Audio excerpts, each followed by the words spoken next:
Yo, what's up guys, welcome back to another video today. Today I'm going to do the top 10 most underrated players in NBA history.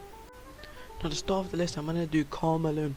So this might seem a little weird because I know he done some stuff outside of basketball. He liked little kids, he left his kids, but if we're talking strictly basketball, he is one of the most underrated players. Mostly in most lists I see him around 30, 29, too low for me. Karl Malone is a top 20 player. You can put him 20, that's fine. Personally I'd put him like 17, but Karl Malone, not only was he a great defensive presence, he was a machine in scoring. Didn't get any scoring tags because of Michael Jordan, so for a few seasons he went back to back 3 times 30 points, 28, 27, 25, career 25 average, and nearly only in his rookie and last year didn't average more than 20 points. Great scorer, and his efficiency was amazing as well for his whole career. 51.6 and true shooting percentage around 55. That's some amazing efficiency. Free throws he was also pretty decent as well, 70% for his whole career on an average of 89 attempts per game. For a power forward back in the day, that's actually really good. So not counting the stuff he done outside of basketball, he's very underrated. Now we're gonna do Chris Paul. Now Chris Paul, the reason he's high on the list is because I feel like now people are starting to realize how underrated he is. Personally, I have him over Isaiah Thomas now. It's kind of like either or, but personally I have him top 4, top 3. The other days it switches, but for today I'm gonna put him top 3 point guards of all time.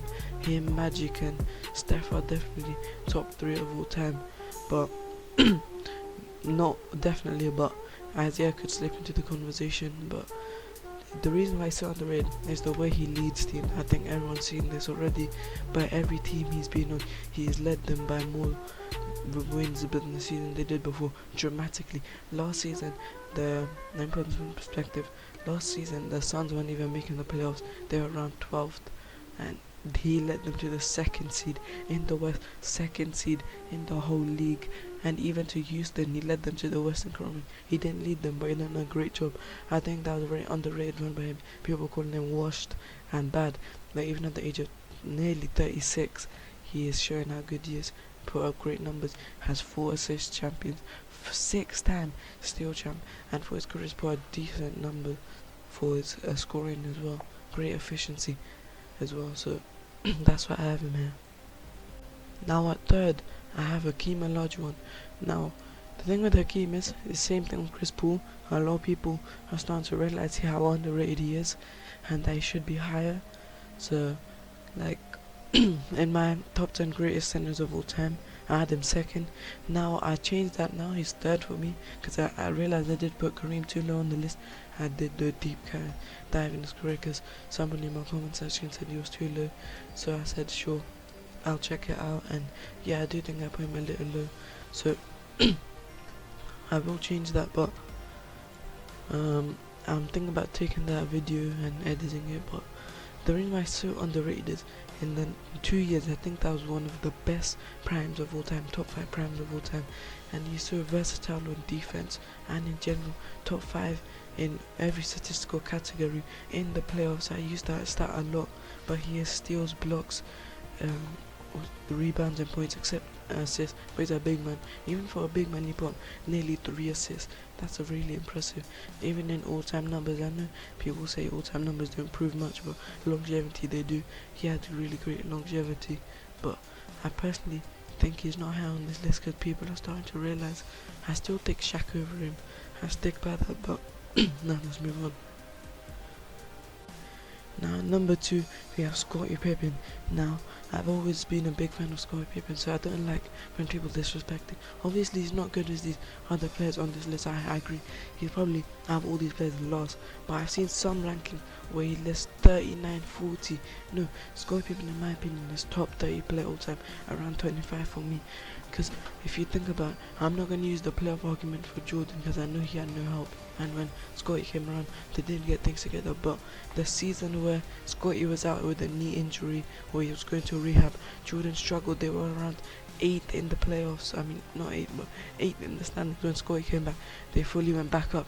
I think they finished 1st, but shows how versatile he was on defense. He took a backseat to Jordan, got no credit, dealt with it, and the season Jordan did go led them to the semi-finals of the playoffs, barely lost, and was third in MVP voting. In my opinion, top 3 defender of all time, even with assists, 5 assists for his career, great leader as well, if people forget that. Not only that, he was a great second option, mapping the greatest second option of all time.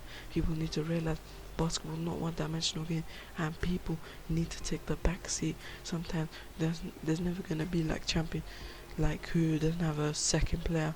I mean, you can lead them to the final like Allen Iverson, but you can't win. You need that 2-player, and that 2-player needs to take a sacrifice, like a seat back. Of course, Jordan is, but way better than him. But I think he gets underrated a lot. Now, number 1 most underrated player of all time is Tim Duncan. Now, before I probably had him on this list as well, but after doing that last video I just did, Tim Duncan versus Kobe, and when in his career, I realized how underrated he is, and people don't like to put him higher because of his style of play, quite boring. But I don't care about the style of play. It's all about basketball, and he played winning basketball at the end of the day. But the reason why I think he's so underrated is because he didn't play flashy either. Like most players who are higher on people's list have more flashy play style, but Tim Duncan does everything.